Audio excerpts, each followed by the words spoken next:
So guys, this is where we was. Let's go.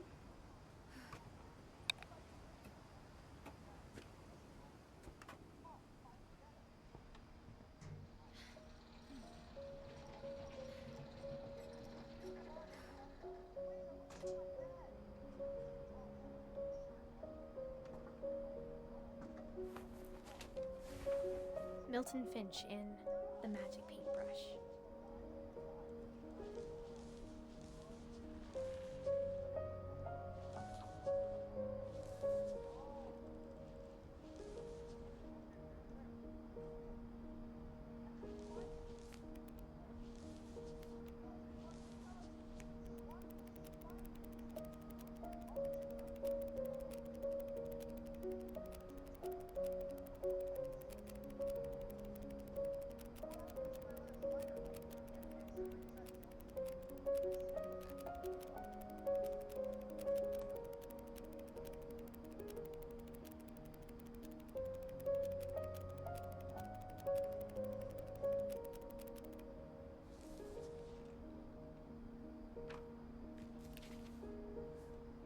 We have Milton.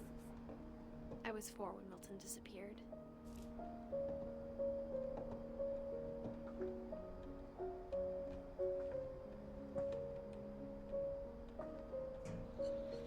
Mom spent months searching for my brother.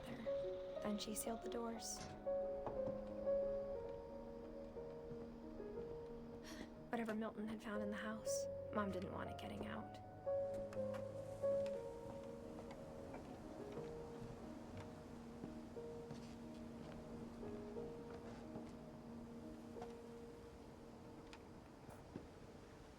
Mom definitely blamed Edie, but I think Louis blamed himself. After he graduated, he just spent more and more time in his room, until Mom got him a job at the cannery.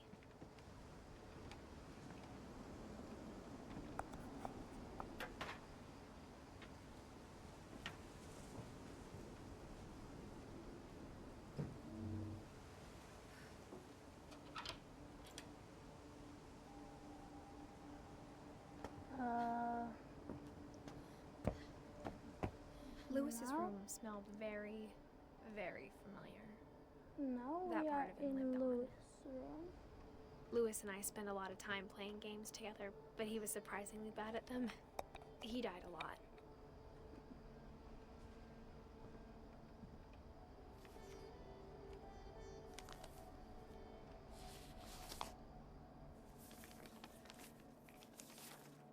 Dear Mrs. Finch, as Lewis's psychiatrist, I can understand your desire for an explanation.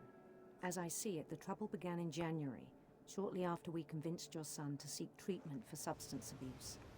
Newly sober, I believe Lewis first noticed the monotony of his daily life.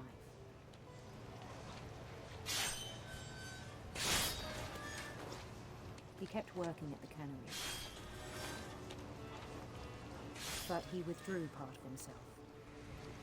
In our sessions, I saw the same behavior.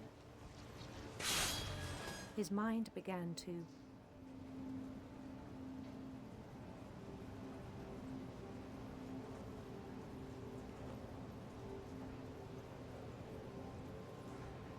wander.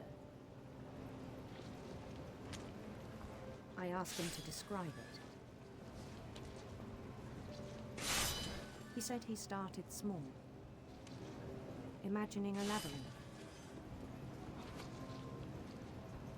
He'd feel his way about. Then something moved. Bats. And toads.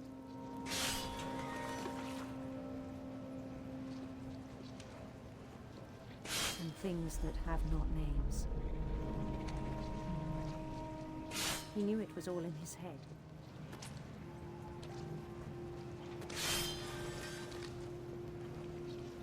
But he took it very seriously.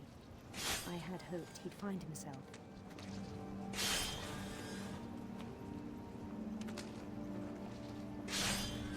But he found something more. I worried about him then. daydreaming at the cannery. I spoke with his boss, but he said Lewis had become a model employee. Methodical, tireless, focused. Like a whole new Lewis. So I let him go on.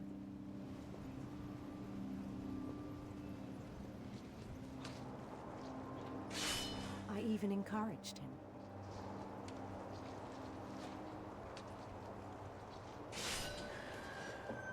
It seemed very promising at first. He told me he'd made a new friend.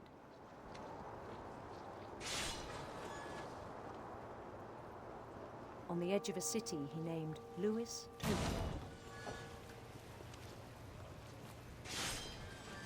He built the city up slowly, brick by brick. Then he made musicians.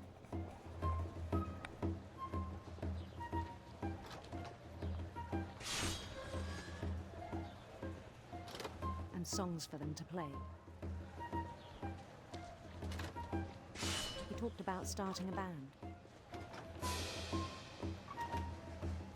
And he was always humming something. Every day his imagination grew stronger.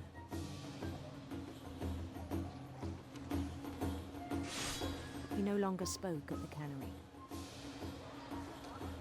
But his chopping was as reliable as ever. Then one day it struck him that all the cheering crowds, even the stones under his feet, were all in his imagination, so he could do whatever he wished.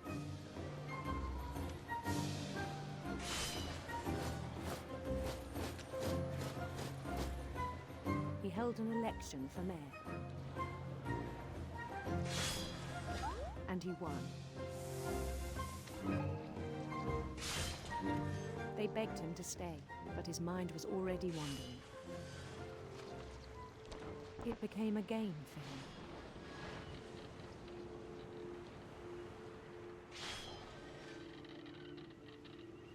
He'd conquer a city, then immediately push on. New Louisville.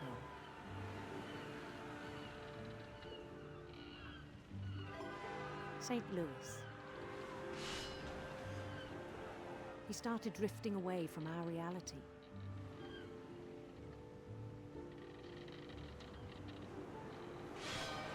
Minneapolis, until one day he forgot to go home from the cannery. Even as his mother pleaded with him, part of Lewis kept sailing on.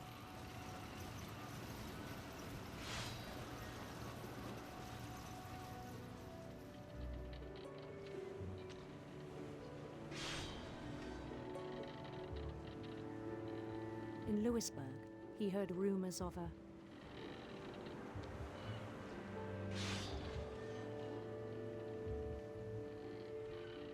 beautiful prince.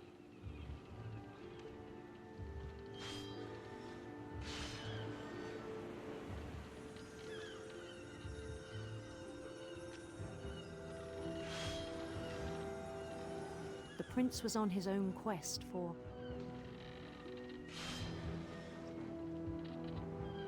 sinister serpents.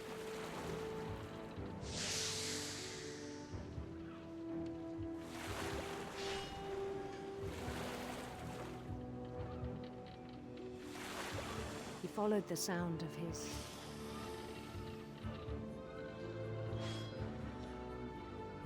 silver harp.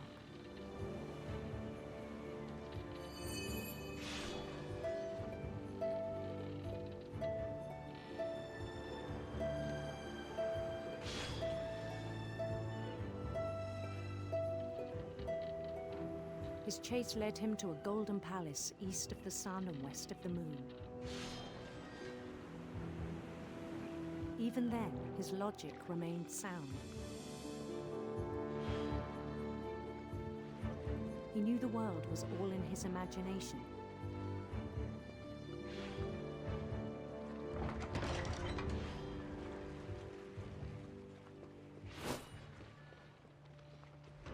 but he was so proud of having created it. In his own eyes, he'd become something greater than a king.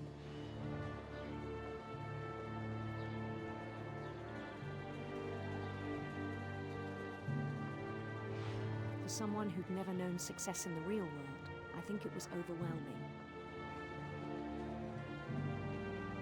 And then it struck him that the real Lewis was not the one chopping salmon, but the one climbing the steps of a golden palace.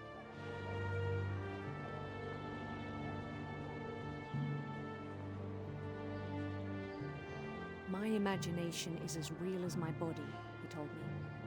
It was hard to argue with him.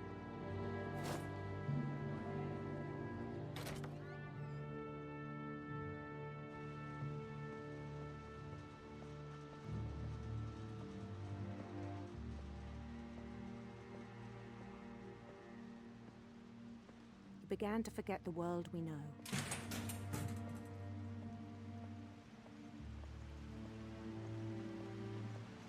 I think it pained him to remember Lewis, the cannery worker.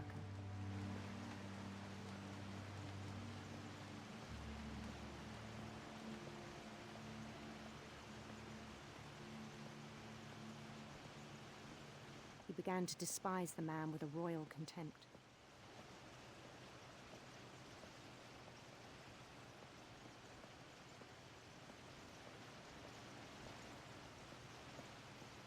I still thought I could save him. Even after he said he was being crowned king over all the lands of wonder. The palace would be packed with his companions.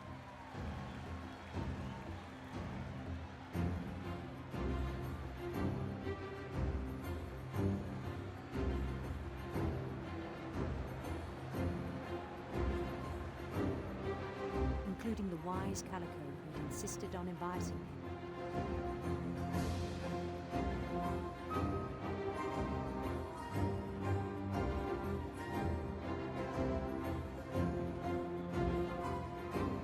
That was Lewis, and this is his palace.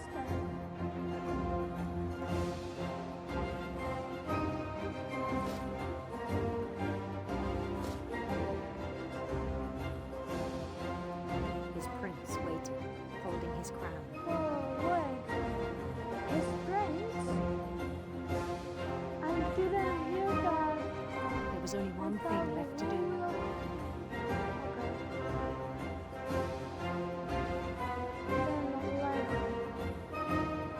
Bend down his head.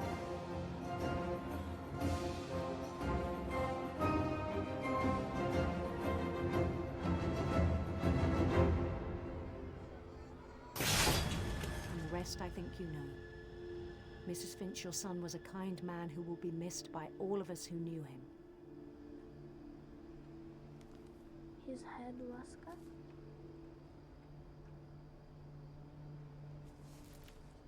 We got Lewis. My brother was really cool. I wish you could have met him.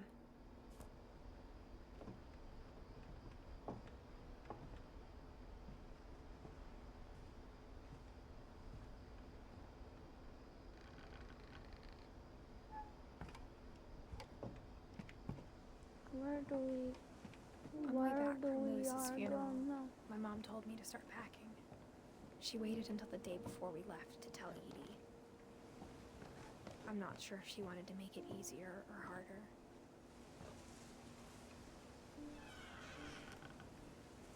I wish we'd stayed. But I understand why we left. My mom ended up leaving everything behind. What happened that night had been coming for a long time. Maybe it should have come sooner.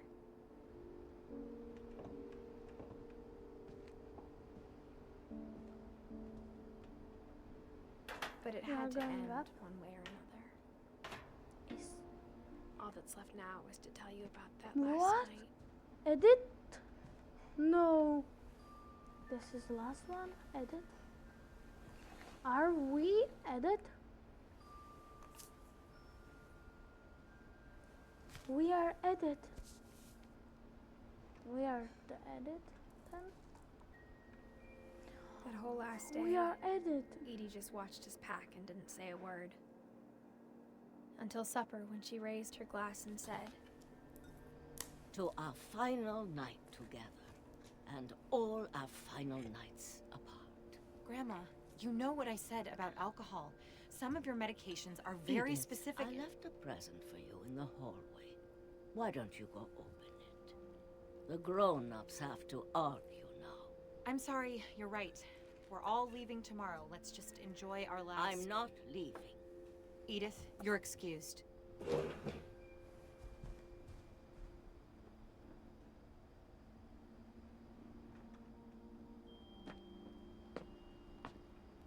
the power had been shut off that morning, but Edie always had plenty of candles.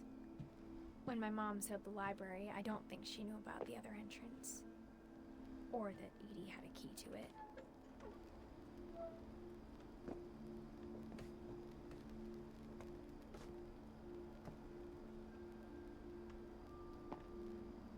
That thing you're afraid of isn't going to end when you leave the house.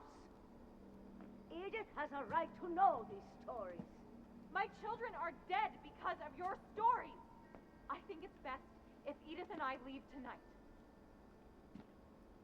We'll have the nursing home send a van for you in the morning. Okay? History of the Finches.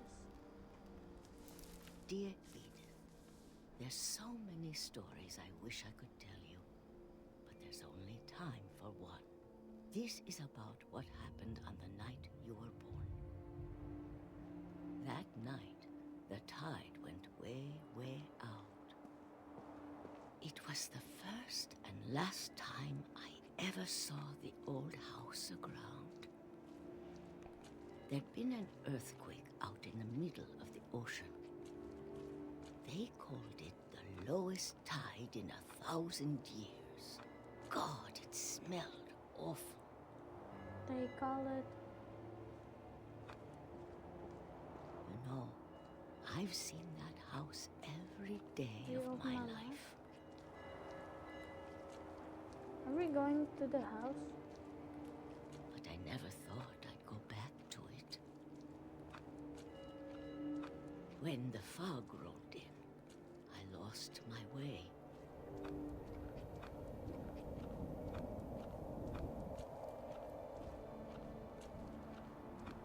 I got turned around.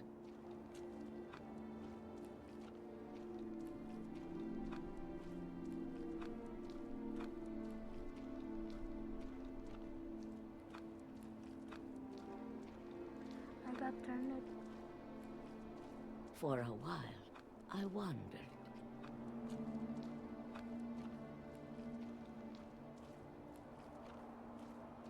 I started seeing things.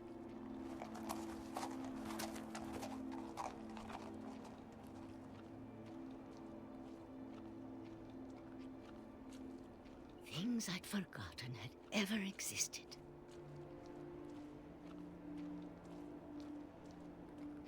But when I saw them, they felt like old friends. That night, a lot of things came back to me.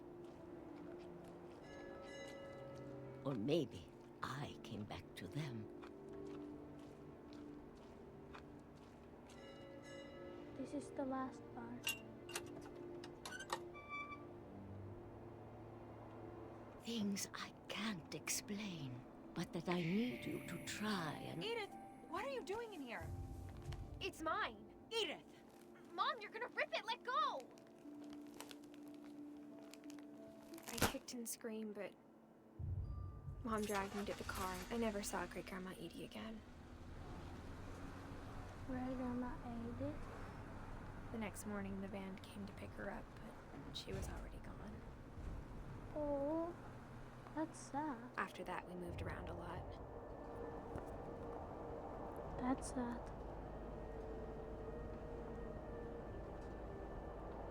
We both tried to make the best of it.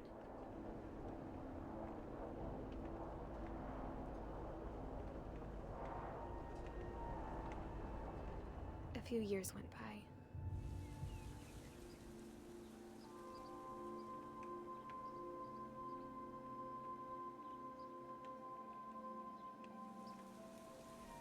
My mom didn't like to talk about it.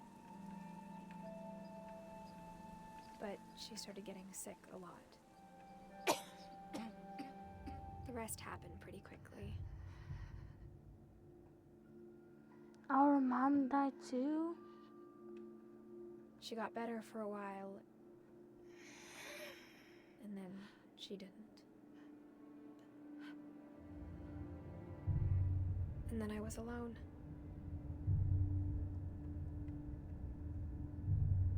The last Finch left alive.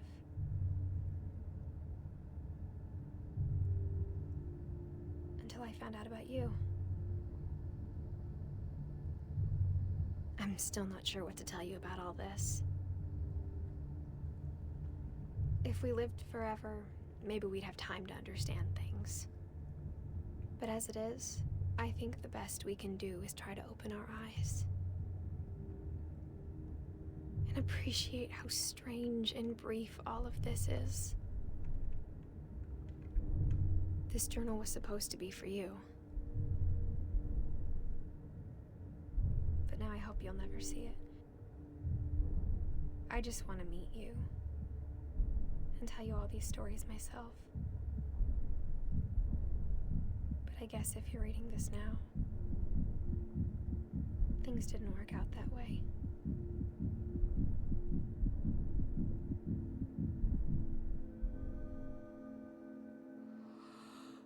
This is where your story begins. I'm sorry I won't be there to see it. It's a lot to ask, but I don't want you to be sad that I'm gone. I want you to be amazed that any of us ever had a chance to be here at all. Good luck. Edith Finch.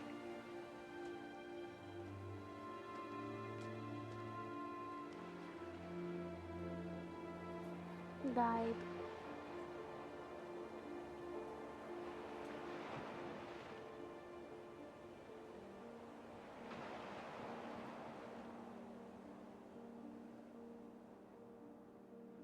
A story by Giant Sparrow.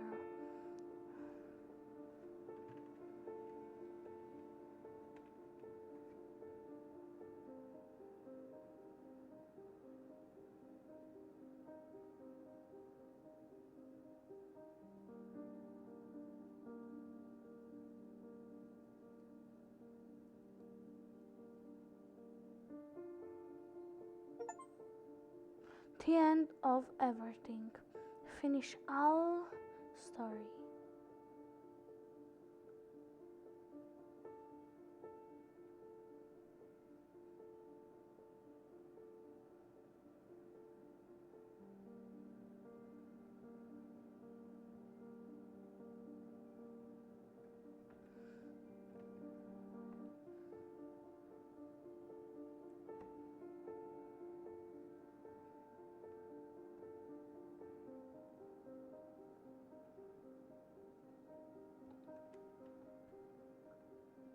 Technics designer Sam Rostan.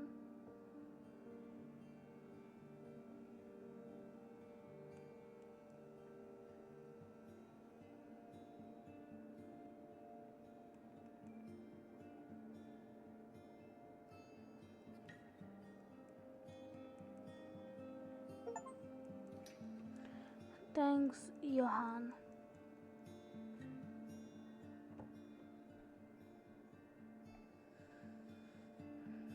That's that.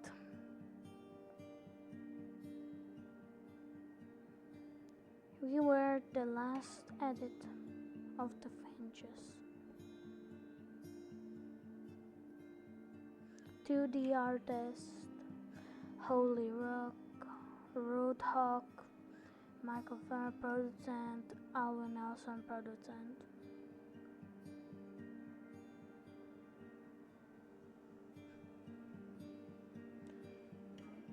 Lead sound design.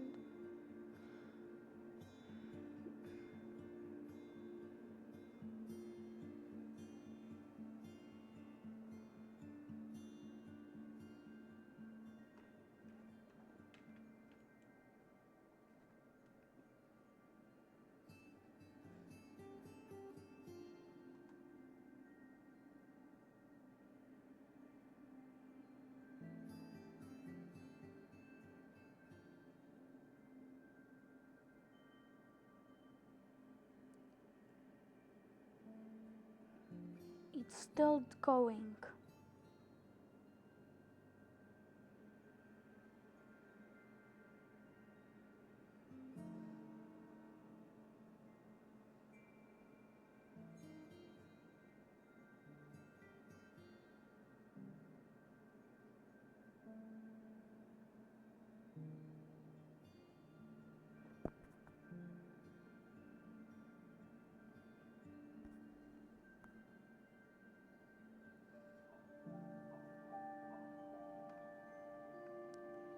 Is that all?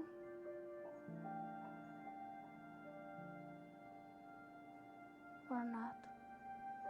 It's not all.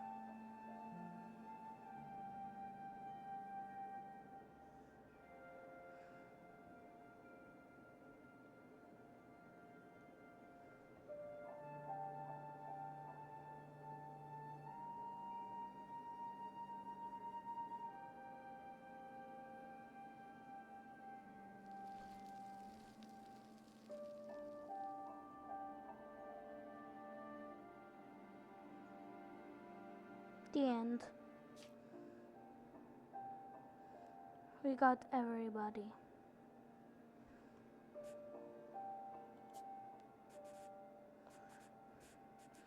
Guys, this is the end. Goodbye, guys.